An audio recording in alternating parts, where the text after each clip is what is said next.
jërë ngeen jëf mbokki Bawal Info TV mbokki maa ngi leen di nuyu yéen ñi nekk ci biir réew mi ak yéen ñi nekk ci bitim réew. mbokk yi nag Sénégal xam ngeen ne li fi xew jamono ji doy na waar, genn xeetu doy waar goo xam ne fu ko waay natt passé na ko. tey nag mbokk yi bëgg nañoo wax ci docteur Alfousseynou Gaye mi nga xam ne mooy liggéeyee hôpital CTO te defoon rapport médical bi ci lu jëm ci wàllum Adji Sarr maanaam mooy docteur Alfousseynou Gaye gynécologue bi. jamono ji mu nekk ci ay guddi yu metti, dem na ba nga xam ne tiit na jamono ji ci lu jëm ci wàllu wér-gu-yaramam. bëgg nañoo wax ci lu jëm ci wàllu woowu, waaye lu may lool tamit xam ngeen ne Adji Sarr moom audioom yi li mu waxtaan ak Baye Mbaye MC am na ci audio yoo xam ne jombul ne dégg ngeen ko. bëgg nañoo joxe sunu xalaat ci lu jëm ci wàllu woowu ak Mamour Diallo mi nga xam ne tudd nañ ko ci ndax Adji Sarr aussi bi mu demee ci doyen des juges nee na audio yi mu jokkalanteeg Baye Mbaye MC moom la, maanaam neen daal kàddu yi moom la daal weddiwu ko, ndax nee na lim si jublu woon mooy xool ba xam Baye Mbaye MC moom nga xam ne sëriñam la, ba xam nit ku jub la wala nit ku crédible la wala nit ku jara wóolu la. moom loolu la Adji Sarr wax. waaye nag ñi nga xam ne tudd na seeni waajur lu doy waar topp sa ñooñu nag ban taxawaay lañu war a amee ci wàllu woowu. dinañ wax tamit ci mbiri Pape Alé Niang mi nga xam ne yóbbuwaat nañ ko ci kaso bi, ndax gis nañ ne bari na ci ay journalistes yoo xam ne taxawaay bi ñu war a am ci Pape Alé taxawuñ ko si, ndax dafa am ñu commencé yëkkati seen kàddu jàpp ne Pape Alé dafa jóom. en tout cas dinañu si wax suñu xalaat. lu mooy loole tamit dinañu wax ci rapport Cour des comptes bi nga xam ne tey ay ñaawteef la wone. xam naa ministre yi ak DAGE yi waroon nañoo mën a respecter askanu Sénégal. bu ñu respecté wul askan wi sax ñu yërëm malade yi wala respecter xalif généraux yi nga xam ne dugal nañ ci seen alal. ak Cour des comptes topp gi mu wax ñu topp leen ko, ak presse bi commencé bind ay article ngir seetal yenn ministre. xamuñu nag lan moo làqatu ci ginnaaw. lu mooy loolu tamit danañu wax ci 3e mandat bi nga xam ne tey Ismaïla Madior Fall ak Macky Sall ñoom ñaar ñi toogoon tëgg seenub référendum wax ne kenn mënta def lu weesu ñaari mandat yu tegaloo. Macky ne woon 2019 buñ ko falaatee pare na, Ismaïla Madior Fall ne Macky buñ ko falaatee 2019 pare na. ñaar ñooñu nga xam ne ñoo jël seen këyit ak seen big ak feuille bind constitution référendum bi proposé ko Sénégalais yi wax ñoom lañ si bind. tey ñu gis ne waa APR ñoom ñoo ngi mel ne luy weddi kàddu yi Macky Sall yooyu ak 3e candidature lan la mën a jur ne jafe-jafe ci Sénégal. loolu incha allah danañu ci dikk ci Bawal Info TV. mbokki nag xam ngeen ne mbiri Adji Sarr ak Ousmane Sonko ba léegi njaw ma ngi woy di desu xambin, mën nañ koo waxee noonu. léegi nag docteur Alfousseynou Gaye muy docteur bi nga xam ne ab gynécologue la di liggéeyee hôpital CTO wala ñu ne hôpital Idrissa Pouye, am ñuy wax sax hôpital Grand Yoff. docteur Alfousseynou Gaye mii nag ñi ko xam ñépp nee nañu docteur la boo xam ne bu man liggéeyam la, bu maandu la, bu jub la. am na ñaari docteur yoo xam ne kenn ki sax hôpital Cité wala liggéeyee ab kinésithérapeute la, ak keneen koo xam ne beneen docteur boo xam ne ab gynécologue la moom tim. ñoom sax nee nañu ginnaaw rapport médical bi nga xam ne docteur Alfousseynou Gaye génne woon na ko ci Adji Sarr, ñoom nee nañu mbir mi foofu la waroon a yam. waaye nag liñ bëgg a wax ci docteur Alfousseynou Gaye, xam ngeen ne jamono jii dafa am tiitaange ci kaaraangeem, maanaam ci sécurité am. dafa tiit ci sécurité am, yaakaar ne mën nañ koo sàkkal pexe, ndax nee na semaine bu jot presque danañu mbëkk otoom, ba pare am na ay nit ñoo xam ne dañ koy topp moom docteur Alfousseynou Gaye. lu mooy loolu timit fan yi ñu génn Mamadou Lamine Diallo bu tekki ci kanamu ministre de l'intérieur wax na ko ci lu jëm ci sécurité docteur Alfousseynou Gaye. kaaraange bi ñu jox Adji Sarr war nañ ko mën a jox docteur Alfousseynou Gaye. Adji Sarr sénégalaise la, docteur Alfousseynou Gaye sénégalais la. fu Adji Sarr war a mën a amee sécurité, docteur Alfousseynou Gaye mii nga xam ne ci ab liggéeyam si la nekk, ab liggéeyam la def comme ni mu prêter serment, kooku war nañ koo mën a jox kaaraange. jàpp naa ne sax kenn waru ko bundu xataal ba koy jox kaaraange di ko ci fekk ak ñàkk a jox kaaraange. waaye nag bu ñu demee ba nga xam ne tey moom ci boppam tiit na ci boppam ba mu alerté ba génn ci presse bi, état bu Sénégal war na see mën a jël ay matukaay. beneen bi mooy lii docteur Alfousseynou Gaye wax moom la capitaine Omar Touré waxoon. ndax bu ngeen fàttali ko capitaine Omar Touré moom tim ginnaaw bi mu defee liggéeyam ci section de recherche, dafa ne dafa am ñu ko doon topp. mu dem ba nga xam ne kaaraangeem tiit na ci, jàpp ne mën nañ ko sàkkal pexe, mu wax ko ay yoon ay kilifaam jëluñu ci ay matukaay, mu doxalee ni mu doxalee. ndax xam na ne su defutoon noonu nëga ni moom jàpp na ne leneen mën na cee xew. loolu nga xam ne nag moo amoon ci capitaine Touré ak ni mu ko waxee woon, soriantewul ak docteur Alfousseynou Gaye mi nga xam ne moom tim ma ngi ci ay jafe-jafe. ndax moom docteur Alfousseynou Gaye nit bu jub la boo xam ne jàpp naa ne Mamour Diallo ak maître Sow ñoom war nañu ko mën a seede. ndax docteur Alfousseynou Gaye xamul Ousmane Sonko,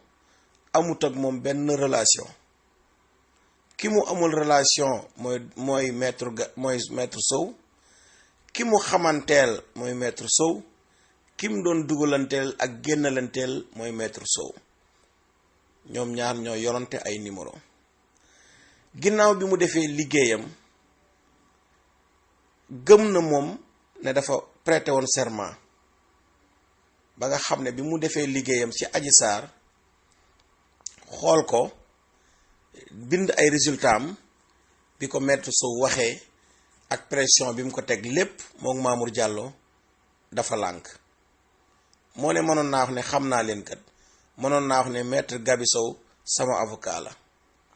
waaye dafa jàpp fi mu jàpp na duma leen wax lan moo am ci ginnaaw bi ma xoolee Adji Sarr. ñu teg ko pression mu lànk. te gëm naa ne sax su doon tey ay jege ñaaleem la wala ay fameem wala ay waajuram sax gëm naa ne docteur Alfousseynou Gaye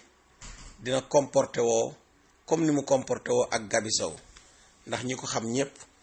ak njubam fu ko waay natt paase na ko. bu loolu lépp nag paase, dama jàpp ne ñi nga xam ne ñoo am xel di xalaat war nañoo xam ne lu jëm ci wàllum viol, wàllum dóor nit, rapport médical bi médecin bi génne dafa nekk benn élément boo xam ne bu spécial la walla bu fondamental la,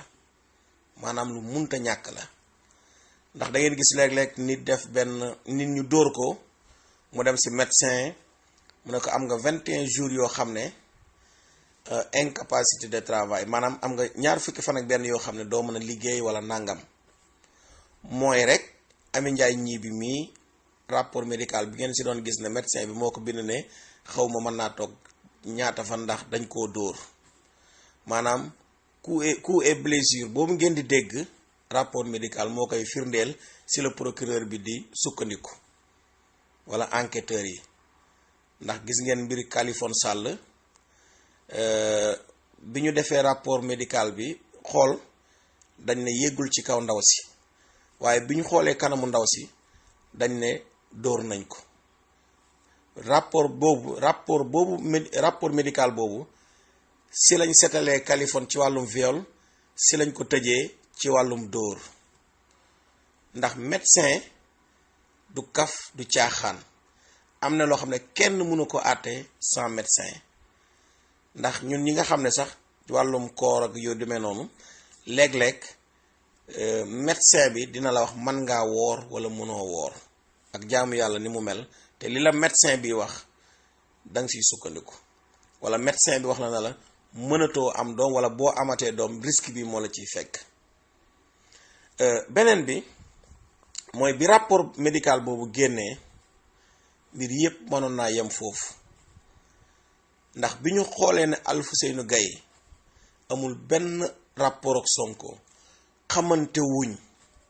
du Sonko moo ko defloo rapport médical bi walla benn jege ñaaleb Sonko, waaye ay xaritam moom en personne mu def liggéeyam, jël résultat yi jox ko ñam ko war a jox. kon jàpp naa ne liggéeyu docteur Alfousseynou Gaye mat na. waaye nag dañuy faral di wax ne am na ñoo xam ne duñu jub gàcc mukk te yegguñu. beneen bi nga xam ne am na ci nag mooy médecin yu Sénégal ñoo ngi seetaan, gynécologue yu Sénégal ñoo ngi seetaan. ndax docteur Alfousseynou Gaye seen naataangoo la, dañ ko war a taxawu, dañ ko war a jàppale. te médecins yi ñoom seen biir ak sage-femme yi, mbir xew na Louga, am benn femme bu doon am doom ñàkk bakkanam.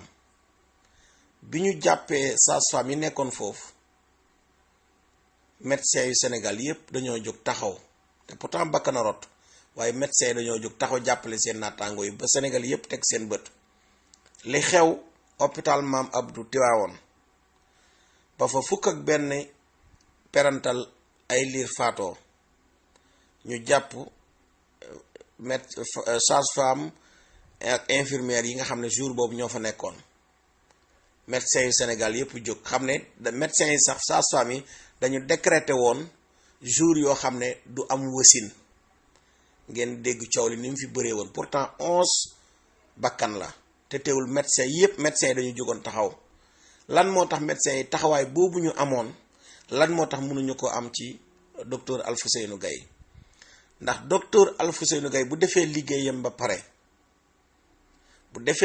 ba pare ñu koy bundu xataal di ko topp médecins yi war nañoo wax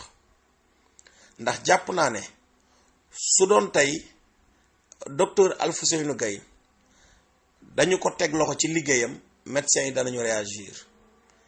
waaye bu ñu seetaan bañ naan bëy way na mbuus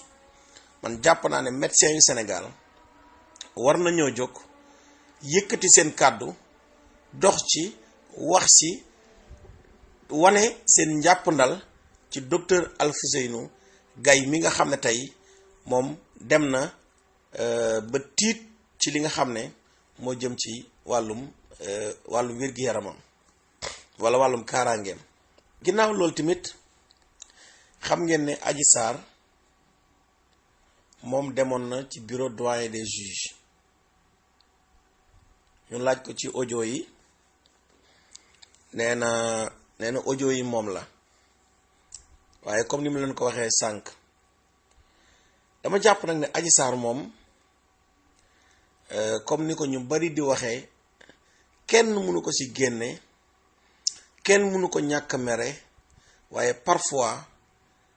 am na ñu bari dañ koy yërëm ndax dañuy wax ne dañu koy manipuler waaye Adji Sarr li mu fen ci ay waxam dafa bari ëmb naa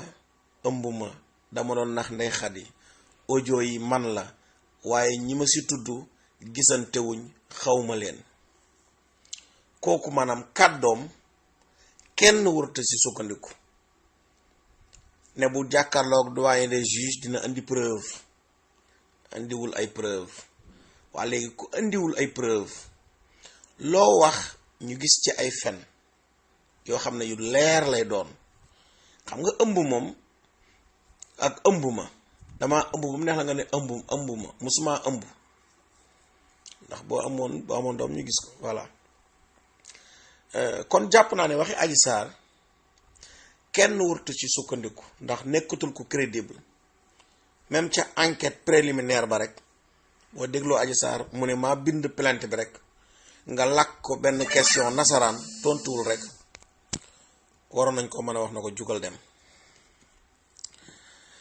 waaye est-ce que mbir mi dañ koy bàyyi mu sedd xale bu ndaw ci ay kàddoom ak ñu nekk ci ginnaawam ba ay nit ñu toll nii faatu ci ñu bari ñàkk ci seen alal àdduna bi yépp dañuy waxtaane ñu jël ki nga xam ne tey moom lañ jàpp ne moo nekk ci digg complot bi di Mamour Diallo jël ko yóbbu ko ONAS te lii firndeel na ne Mamour Diallo dafa am haine bu mu jàppal Ousmane Sonko waaye nag lii sénégalais yépp ñoo ci war a wax ñoo ci war a taxaw ndax gis naa nag dinaa si ñëw journaliste ak ñu bari wax nañ ci rapport Cour des comptes mais tey télé yi ak rajo yi lii sax mënoon nañ ko def plateau spécial ndax audio yi Adji Sarr yi dafa leer muy wax ni ko li mu séq ak Mamour Diallo maanaam am na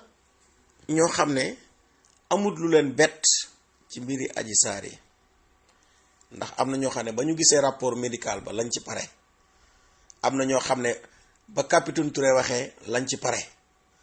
am na ñoo xam ne bañ gisee procès verbaux yi lañ ci pare am na ñoo xam ne bañ déggee enquête gendarmerie ba lañ ci pare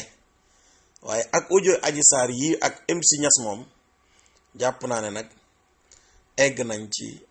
daj dëpp gi kon ma jàpp ne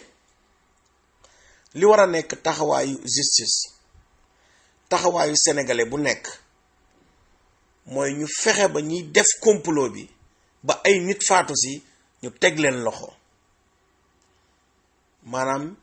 mbiri viol moom warantuñ ko tudd ci réew mi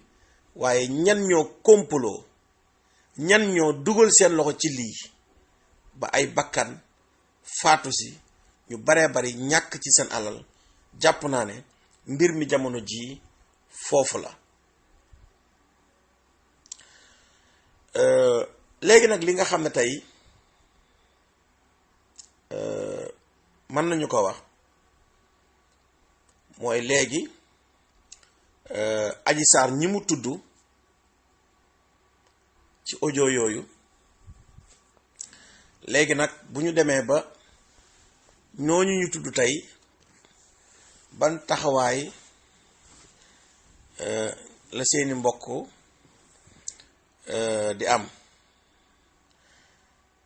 ñim si tudd ñëpp. léegi nag audio yi Adji Sarr yi aussi du tax ñu fàtte rapportu Cour des comptes bi. tey maa ngi dégg Seydi Gassama di si wax mais moom nee na jàpp gi ñu jàpp Pape Alé diversion la pour ñu fàtte rapportu Cour des comptes waaye audio Adji Sarr ak Baye Mbaye MC yenn ci audio yi warul tax aussi ñu fàtte rapport Cour des comptes waaye audio yi aussi am na solo ndax lim gën naa firndeel gën naa leeral caaxaan yi nga xam ne moo am ci mbiri Adji Sarr mu nekk loo xam ne lu daw yaram la lu tiis la képp ku déglu audio yi sa yaram dina daw boo dee nit di nga am lu la naqari soo dee nit waaye Sénégal ngeen baal ma Sénégal dafa bëri ay naafeq Sénégal dafa bëri ay naafeq Sénégal dafa bëri ay naafeq képp ku déglu audio yi rek xam li xewoon ci réew mi xam ñi fi faatu xam ñi ñàkk seen alal di nga am loola metti trop waaye képp koo xamante ni tey yaay nga képp koo xam ne bàyyi nga ak li ñu teg ci kaw as gor Ousmane Sonko yàq deram bëccëgu ndara kàmm jël baayu jàmbur jëkkëru jàmbur ne danga ma violé daf ma tëddee wax ci liñ ciy wax ñu koy ŋawte ci journaux yi internet bi di ko def à la une fekk lépp ay kàcc la loolu képp kuy bàyyi war ngaa am lu la naqari ndax tey ku ñu waxoon ne dangaa violé na ko sa jabar di dunde na ko say doom di dunde ca école ba war ngaa xam ne mbir mu metti la war ngaa xam ne lu tiis la te fii kuñ fi wax dangaa violé tuumaal la sa yaay ak say baay say mbokk say jegeñaale kenn dootul nelawati ndax am lu leen naqari te tey Ousmane Sonko fu mu génn am na ñu bari buñ ko gisee seen xel mën naa dem ci Adji Sarr te loolu lépp ay feni kese la léegi est-ce que loolu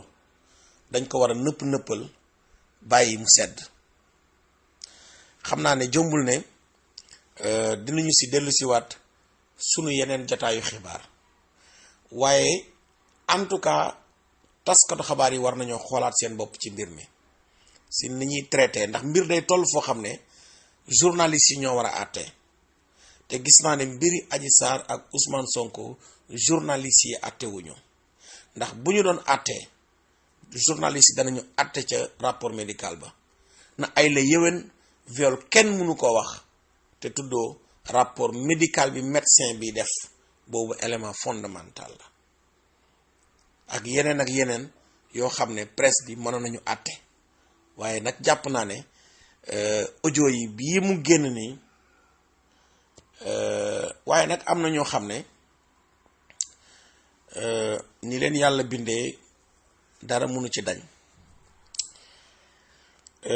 leneen li nga xam ne bëgg naa ko wax mooy Mamour Diallo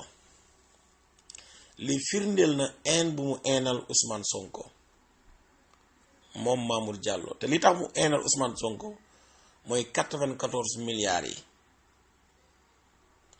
94 milliards yi li gënoon a yomb ci Mamour Diallo nee na comme deful mu indi woon ay firnde na deful moo gën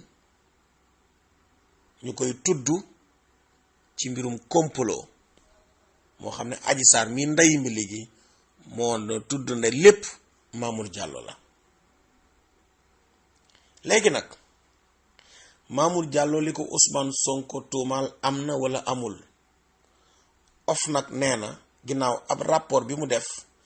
nee na Mamour Diallo ak Tahirou Sarr dañ leen a war a topp ci luubal alalu réew mi. Mamour Diallo nag rapport médical rapport OFNAC bi ci 94 milliards yi même su dee dossier bi ubbiwuñ ko ci régime ngu ayug Macky Sall gi bis dina ñëw ñu ubbi ko.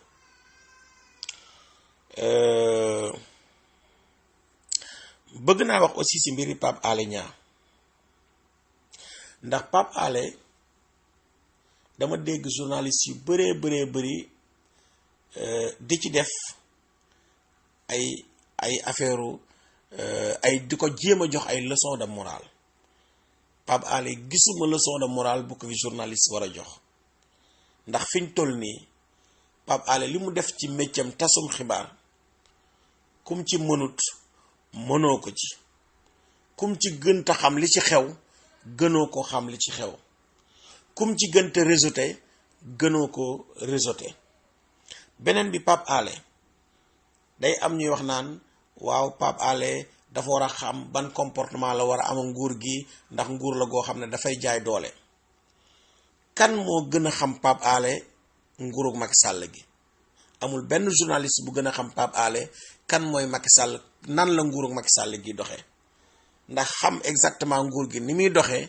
mooy tax dossier yi muy am neewaana journaliste bu koy am moom Pape Alé Niang. lan la Pape Alé def ba lii man waxuma la sax dugalaat ci kaso bi mais jàpp gu njëkk ga rek niñ ko jàppeek niñ ko dugalee ci kaso bi d'accorduma ci, ànduma ci, te sama xel tey na ci. léegi nag da ngay dégg am ñu ne bi mu génnee ci kaso bi comme journaliste xeexal nañ ko ba mu génn dafa waroon a noppi, waaw bañ a waxaat. Pape Alé su waxaatul kon lim liggéeyoon li taxoon mu nekk journaliste sax comme maanaam jëratul muy nekk journaliste. beneen bi lépp lu mu mosaa def ci wàllum tasum xibaar mën nañoo wax ne kon naax saay na, te boobaati mën nañoo wax ne nguur gi atteindre nañ seen objectif, ndax seen objectif mooy noppiloo Pape Alé, ndax Pape Alé day déranger. mais ci Pape Alé lan la wax lu war ñu tax ñu war koo dugalaat ci kaso bi? ndax nee nañu li tax ñu dafa respecté wul li ñu tënkoon ci contrôle judiciaire bi.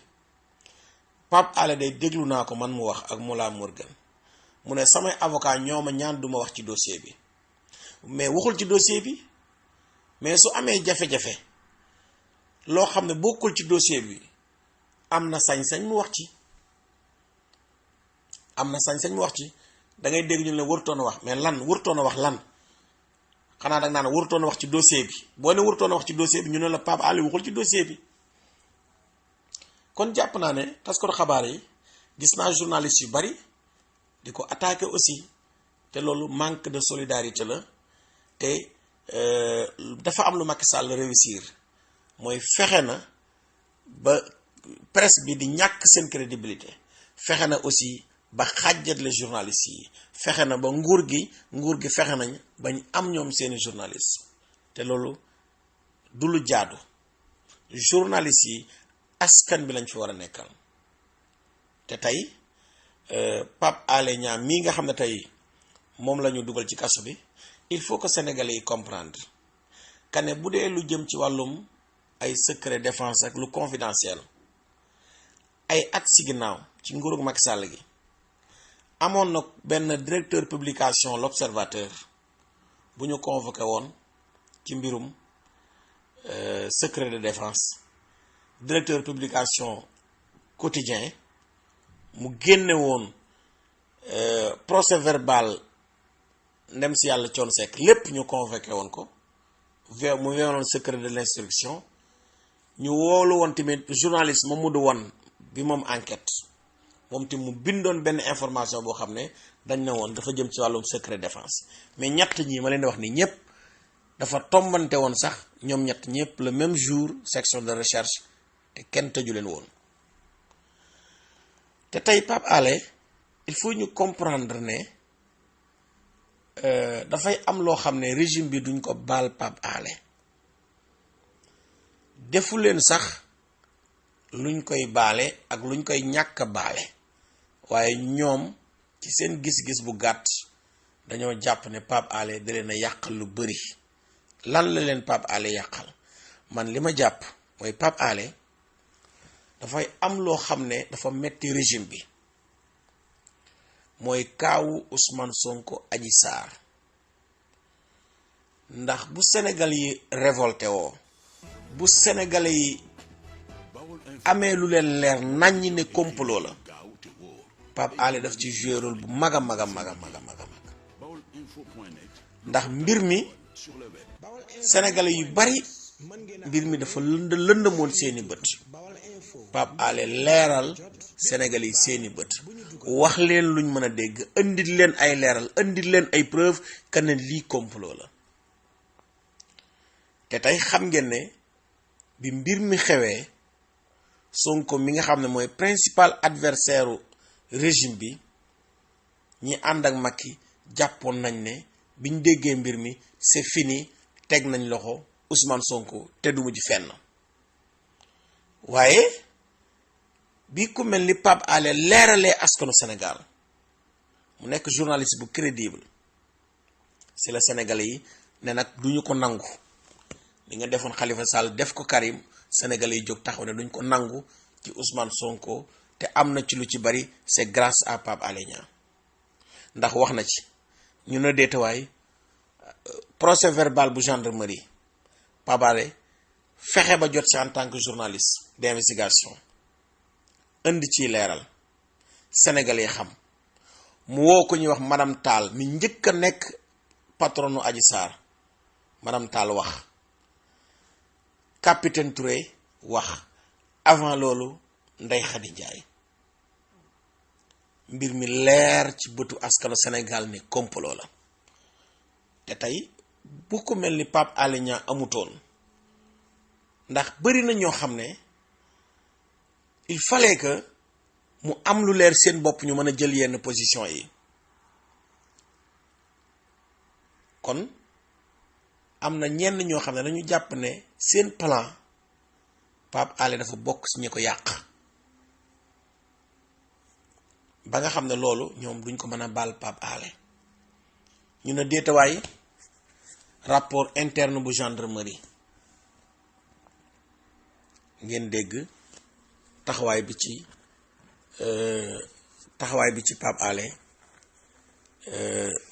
Pape Alé am ak leeral yi nga xam ne Pape Alé indi na ko ci ni ay leeral loolu lépp nag soo ko boolee